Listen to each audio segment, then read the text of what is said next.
To be here to have a few words with you today.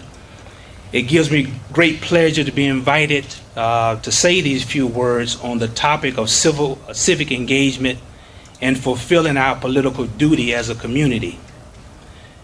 Let me thank the Mosqueers, Brother Wallace, Sister Robin, and those of you who may have suggested that I attend today and become a speaker for this occasion.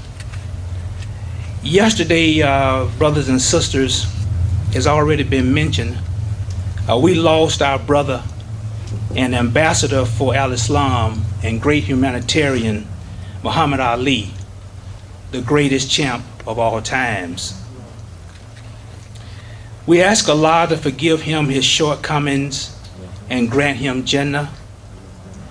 In 1996, Muhammad Ali visited Masjid Rahman on the west side of Chicago.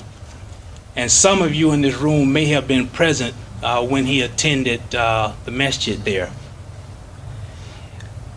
It was my role to serve as security for Muhammad Ali during that visit.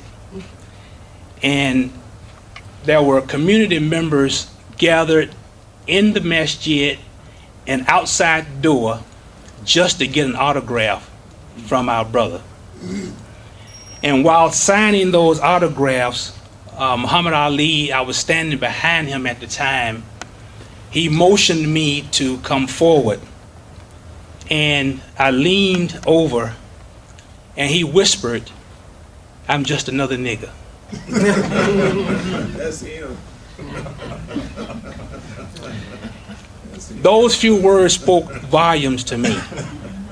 What he was saying to me was that although I'm one of the most recognized people on earth, in my society, in America, I'm just another nigga.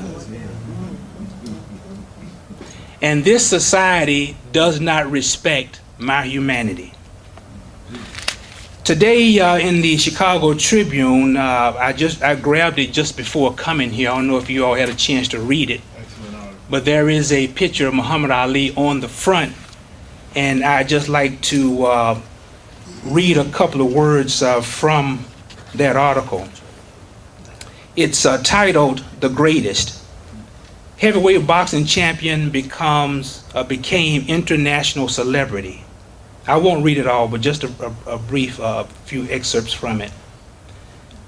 After defeating Sonny Liston in 1964, an elected Muhammad Ali declared, "I shook up the world." The win gave America a first glimpse of the young man who for the next 50 years would never stop shaking up the world, shocking the world. Ali, the brash and emollient heavyweight boxer whose brilliance in the ring and bravado outside it made his face one of the most recognizable in the world. And they mentioned that he passed away on Friday at the age of 74. Ali's celebrity transcended race and sports. As dexterous as he was in the ring, he was equally skilled at challenging the status quo. And that's part of our topic today, because political and civic engagement involves challenging the status quo. Guided by his religion, bolstered by his popularity, and tempered his righteousness with an ever-quotable wit and a prevailing sense of cool. The article was very extensive. Those words just caught my attention as I was coming here today. So before going any further, I want to recognize members of the Hazelcrest community, where I served 2 terms as village trustee, and as was mentioned by Brother Imam, I do plan to run, inshallah, for mayor of Hazelcrest in 2017. Thank you. I was hoping to have more of my friends here today.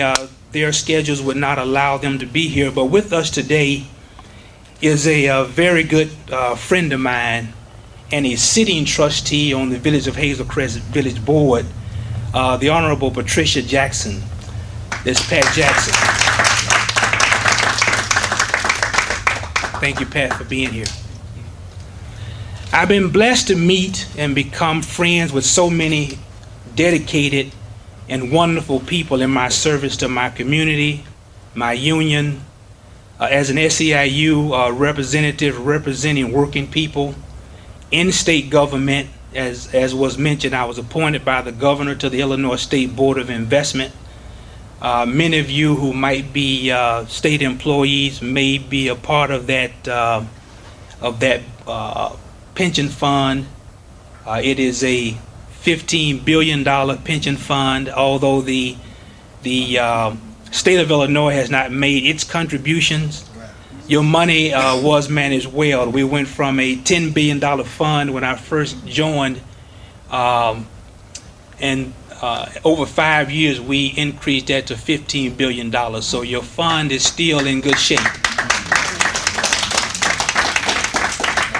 But we're going to need some political involvement to get the government to, the state government to make its contribution. There is so much to talk about globally, nationally, and on the state level, as well as the local level. It was hard for me to know where to begin.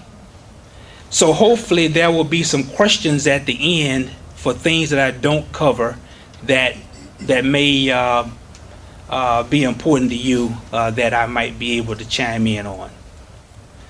For Muslims, globally speaking, the election of Sadiq Khan as mayor of London is a paradigm shifting event. Mr. Khan received the most direct votes in the history of London, England. I don't know if you know that. In England, the approval rate for Muslims is 70%. Whereas here in America, given what has happened with some of our errant brothers, the approval rate, and sisters by the way, the approval rating for Muslims in America is at an all-time low. It's down to 17%. Think about that. And I don't know if any research has been done on the approval rating for Muslims who happen to be Muslims of African descent. That number may be different for us as a community. We're not seen in that light, generally speaking. Right. However, Muslims in general, the approval rating is down to 17% as compared to 70% in London, England.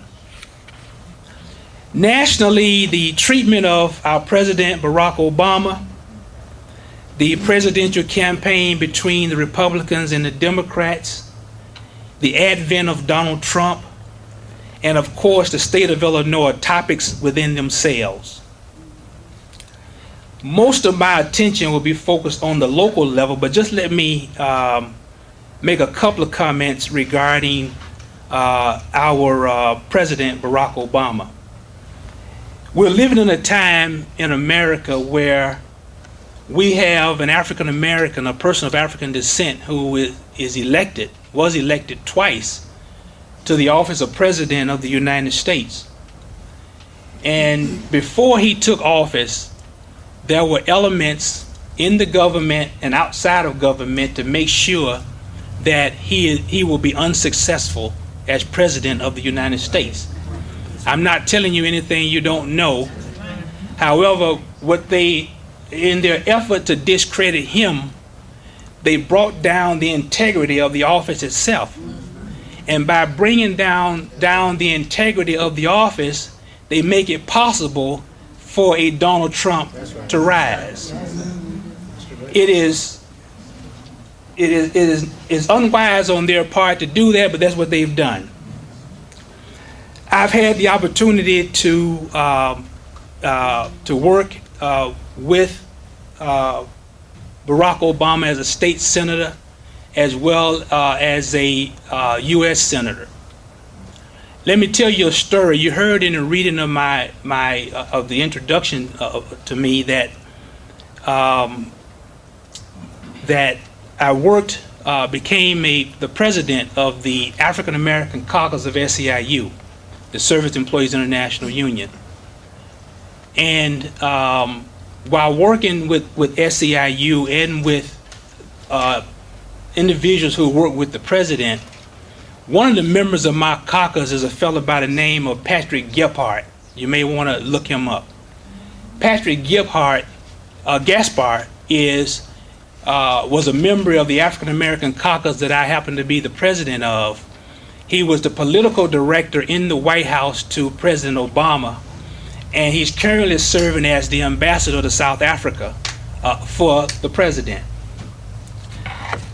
We invited Patrick Gaspar to be a speaker at the National Convention of the African American Caucus, which is a national caucus of SEIU. And Patrick was telling us a story regarding the president's effort to get his Affordable Care Bill passed. And while he sent his staff to Capitol Hill to lobby legislators, representatives, and senators on his legislation. And at the time, if you all remember, there was a lot of conversation about the Affordable Care Act, that it was going to fail, he was not going to be successful, he couldn't get support from the Blue Dog Democrats out of the South. So his staff came to him and they said, well, Mr. President, it's not looking good. And they're in the Oval Office. They said to him, it's not looking good. And so he, according to Patrick, just kind of looked at them, and he got up and he walked and looked out the window. And he came back and he said to them, he said, what's my name? They said, President Obama. He said, what's my name? President Obama. He said, well, look, my name is Barack Hussein Obama. And he said also, where are we? They said, well, we're in the Oval Office. And he looked at them again and said, well, look, I'm Barack Hussein Obama, President of the United States, in the Oval Office, and you're telling me you can't get my bill passed? So he sent them back to Capitol Hill, and the rest of that is history. I just wanted to share that story with you. On the Donald Trump, I don't know what everybody's politics are here in the room. I'm sure everybody has some interest in Donald Trump. I've been trying to think of something that would kind of capture Donald Trump for me, that I could look to and just kind of understand what this personality is. As you know, he's attacked a federal judge because the federal judge is Mexican and he don't think the federal judge can make the proper decision in a legal case that he has pending before that judge, because he plans to build a wall and the judge can't rule properly because he's biased against Donald Trump. Well, for me, and I was telling my wife Gloria, for me, I have kind of capsulized Donald Trump. And I see him as Archie Bunker with money. Yeah. I can't think of a better example than that for me. If you all had a chance to, you remember the Archie Bunker show? I mean, he's a lovable racist, right? But nevertheless, he's a racist. I hate to interrupt. And he can hurt you. My first experience in life with racism was at Montessori schools, which is I think it's a capital. Caucasian boy, we all sitting at the round table, different age. Montessori had different ages there, so they were talking about the TV shows they watched that night, and we were talking about Archie Bunker. Mm-hmm. And the little Caucasian boy, he might have been younger than me. He chimed out. He said, "You're not supposed to watch that. You're supposed to watch Good Time." And I went over and asked my mother. I said, "Why did he say that?" My mother said he was a racist. A lot of my witness. That was my first experience with racism. Archie Bunker. Well, that's just my way of seeing him. Somebody may come up with a different description, but I haven't found one yet. My best friend was Caucasian.